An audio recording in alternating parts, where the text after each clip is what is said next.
রায়েদের বাড়ির অ্যারেঞ্জমেন্টস নিয়ে যথেষ্ট পরিমাণে সন্দেহ আছে অনির্বাণের মায়ের। হ্যাঁ বন্ধুরা, ভিডিওতে লাইক দিয়ে দেখতে থাকুন। অনির্বাণের গায়ে হলুদের অনুষ্ঠান শেষ হওয়া মাত্রই শর্মির কাছে গিয়ে অনির্বাণের মা বলতে থাকে, শর্মি আমাকে বরঞ্চ তুই ওদের বাড়ির অ্যাড্রেসটা দে, আমি বরঞ্চ ওদের বাড়িতে গিয়ে ওদের বিয়ের অ্যারেঞ্জমেন্টগুলো সবগুলো দেখে আসি। এর আগে আমাদের সকলের সামনে মান সম্মান ক্ষয়ে যাক, এর আগে আমি বরঞ্চ তাদের অ্যারেঞ্জমেন্টসগুলো দেখে আসি, আর বরঞ্চ ওদেরকে একটা ব্ল্যাঙ্ক চেকও লিখে দিয়ে আসবো যে যত টাকা প্রয়োজন তারা যাতে ব্যবহার করে, তার সত্ত্বেও যাতে আমাদের মান সম্মানগুলো না ডুবায়। কারণ বিয়ের আসলে যদি একবার আমাদের মাথা হেট হয়ে যায় তাহলে আমরা আর মুখ তুলে তাকাতে পারবো না। আর অনির বাবা তো একদমই ক্ষিপ্ত হয়ে যাবে অনির উপর। দিকে শর্মি বারবার করে বোঝানোর চেষ্টা করা সত্ত্বেও যখন ব্যর্থ হয় তখন অনির্বাণের কাছে গিয়ে শর্মি বলতে থাকে, দাদা ভাই অনেক বড় একটা সর্বনাশ হতে চলেছে, তুই প্লিজ এই সর্বনাশ হওয়ার থেকে আটকা। তখন অনির্বাণ বলতে থাকে কি হয়েছে? তখন শর্মি বলতে থাকে, দাদা ভাই আমাকে কাম্মা বলেছে যে কাম্মা নাকি এখন রাইতদের বাড়িতে গিয়ে সব অ্যারেঞ্জমেন্টস দেখবে, আর তারপরে ওদেরকে একটা হাতে ব্ল্যাঙ্ক চেকও ধরিয়ে দিবে যাতে কোনোরকম কোনো অ্যারেঞ্জমেন্টসে তারা ত্রুটি না রাখে। তখন এই কথা শোনা মাত্রই অনির্বাণ ছুটে গিয়ে ওর মাকে বলতে থাকে যে মা প্লিজ, আমি তোমার কাছে হাত জোর করে বলছি, তুমি প্লিজ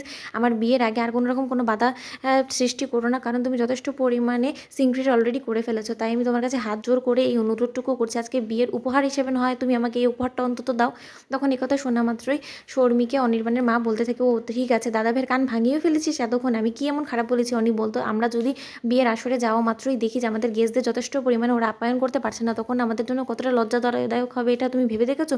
তুমি তো শুধু নিজের কথাই ভাবছো সেই স্বার্থপরের মতন, সেই তখন থেকে তুমি একবারও ভেবে দেখেছো যে তোমার বাবার কতটা ফেস লস হবে যখন আমাদের এই গেস্টগুলো কোনো রকম কোনো নিজেদের মন মাফিক কোনো রকম কোনো ড্রিঙ্কস খাবার কোনো কিছু অ্যাভেলেবেল পাবে না, তখন কি ভাববে ওরা যে আমরা কোন স্টেটাসশীল একজন ব্যক্তি হয়ে আর কোন ঘরে আমরা নেমেছি।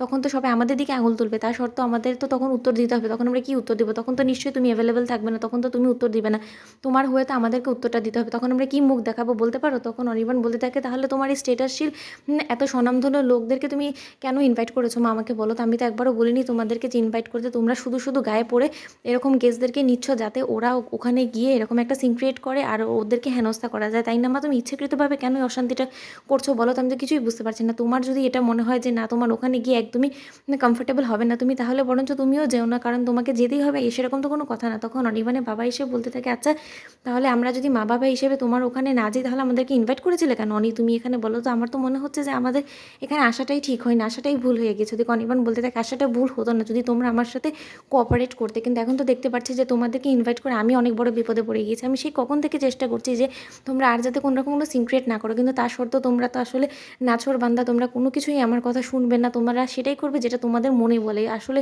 তোমরা এত স্টেটাসশীল, সেটা যদি আমি খুব ভালো করেই আমার কাছে পরিষ্কার হয়ে যেত না, তাহলে হয়তো আমি ইনভাইটও করতাম না আমার বিয়েতে, বুঝেছো তো বাবা? তো বন্ধুরা, তোমাদের ভিডিওটি ভালো লেগে থাকলে অবশ্যই লাইক কমেন্ট শেয়ার করো, সাবস্ক্রাইব করতে ভুলো না।